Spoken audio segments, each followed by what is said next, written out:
Mobile کو چھوڑے، دنیا والوں کو چھوڑے، تنہائیوں میں اللہ کے ساتھ بیٹھے، تنہائیوں میں اللہ کو وقت دے، ایسا مزہ آئے گا اللہ کی قسم تو دنیا کے بادشاہوں کے خزانوں میں نہیں ہے۔ اللہ اپنے سے بات کرنے کا مزہ دے۔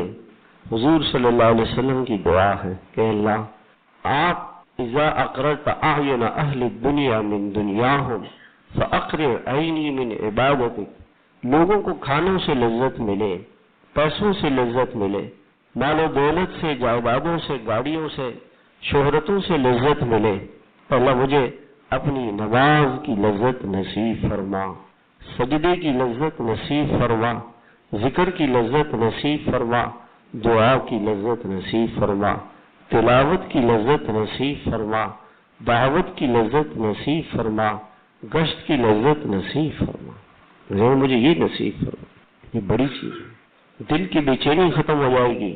جب اللہ سے کنیکشن جڑ جائے گا تو دل کی بے چینی ختم ہو جائے گی۔ دل اس وقت تک بے چین ہے جب یہ دل اللہ سے کٹا ہوا ہے۔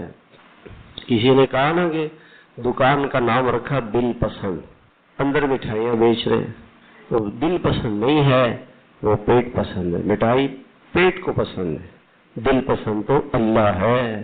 دل اللہ کو پسند کرتا ہے، کسی کو نہیں پسند کرتا۔ یہ دل کس نے بنایا؟ اللہ نے بنایا، اس کو کسی نے نہیں بنایا۔ گاڑی بناتے ہیں نا انجینئر، تو اس کو پسند ہے گاڑی کو petrol, diesel, engine oil, battery کا پانی، ویسے ریڈیٹر میں پانی اس کو پسند ہے۔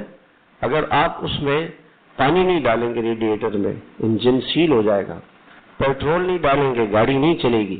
دل کی پسند اللہ ہے۔